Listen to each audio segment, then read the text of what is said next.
This is Juan, kyhomesolution.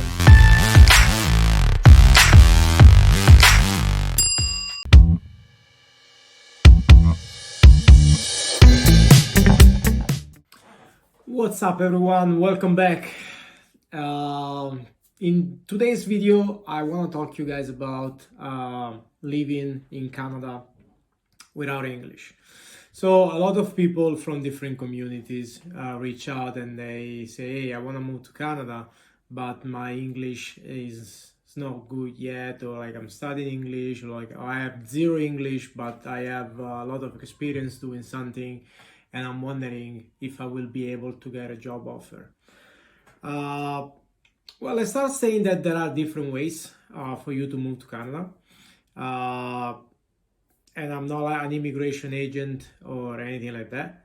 I'm just saying that there is more than one way to achieve your goal. Of course, coming to Canada, you better be prepared to learn either French or English, depending which province you're gonna live. Is it necessary that you speak perfect English to move to Canada? Absolutely not. You can study English like before coming. Once you arrive in Canada, you can find English or French schools across all the provinces. But what I want to go through is the more you speak, the more you're able to communicate, the easier will be your life, your new life in Canada. And it's not just the day by day, like going to the shops and do the groceries and like order a meal at the restaurant. That stuff is easy, and people are there to serve you, so they're gonna help you spend money. The problem is making the money. So what I mean is a lot of people want to get a job offer so they don't have to come through a study process, like going to university or college, which is expensive, right? And they say, oh, I got a lot of experience doing this and this. I understand those professions are in demand in Canada. Can I get a job offer? So the first thing that you gotta think about is, although those professions are in demand, there still are a lot of candidates that will be able to fill this position. So the employer, before hiring you from a different country, they probably won't be able to see you face to face. The least they want to do is at least have an interview with you. Either it's going to be on the phone or like a Zoom or video conference or whatever. And at that point, you need to be able to sell yourself to the company and say, hey, I'm Juan and this is what I do and this is the experience that I have. You need to be able to explain all of that, since you probably won't be able to show them. So the better your English, the more the possibilities that you have to get the job opportunity, and also once you are in Canada to get a better job, because most influencers out there will tell you, hey, if you work in Ontario or in BC, your minimum wage will be $14, $15, whatever, and these are all the entry jobs that you can do, and they're gonna make you this much. I'll say like, yeah, okay, that's a starting point, but I would never say tell someone that is coming to Canada this should be your aim. Not at all. Like, we are not changing. We immigrants are not changing all our life and leave everything that is certain and that we love and the family and the friends behind just to come to Canada and make $14 an hour. Nothing against people that is making $14 an hour. That is not the issue in the conversation. I'm just saying that cannot be the goal. The goal needs to be way bigger. So you need to be able to provide to your family, to your kids, maybe send money back home to help your other family. And you won't be able to do that if you are making $14 an hour.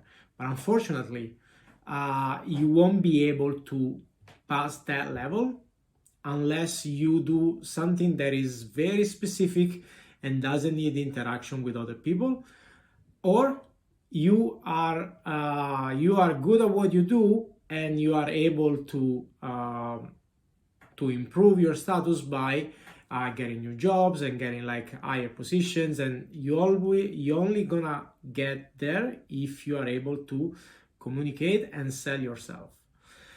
Having said that, I lived in Toronto, for example, where there are a bunch of different communities. To name a few, the Italians, the Portuguese / Brazilian community, Arabs. There are the Chinese communities, very big. Maybe not as big as BC, but there is a huge Chinese community, and you would say there are a little neighborhood where the stores have all Chinese signs, and I met people and talked with people that are those from communities that they don't speak English at all. But then again,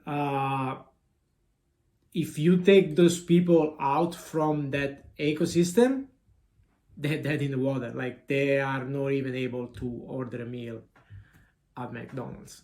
So it all depends on what you want and actually what you're looking to get out of your experience in Canada.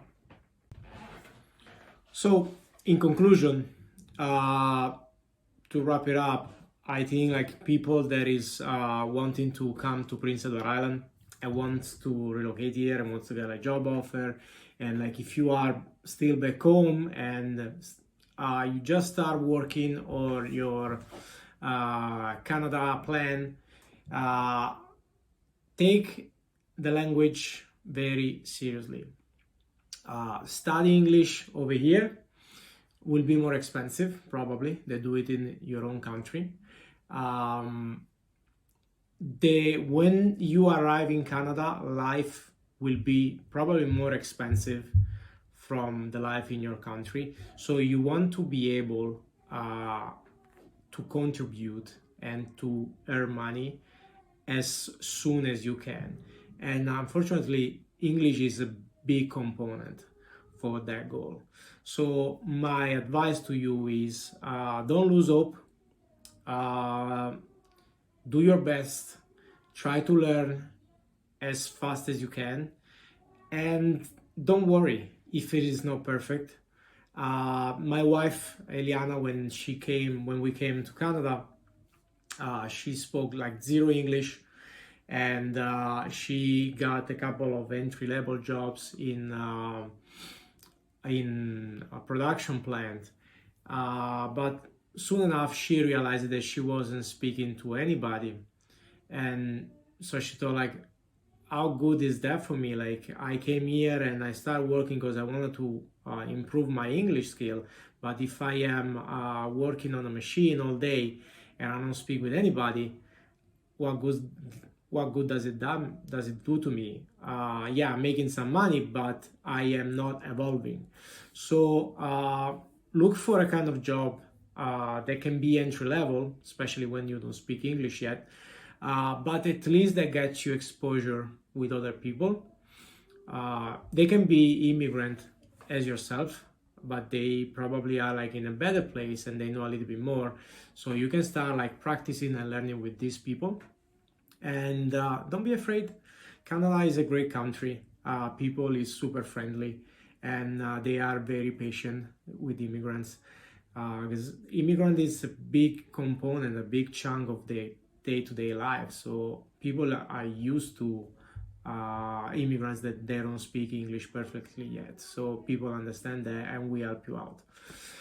So guys, I hope this video helps, and if you stick till the end, I appreciate that. Another little favor, please like the video, leave a comment below, and subscribe to our page if you haven't done yet. And I'll see you guys at the next one.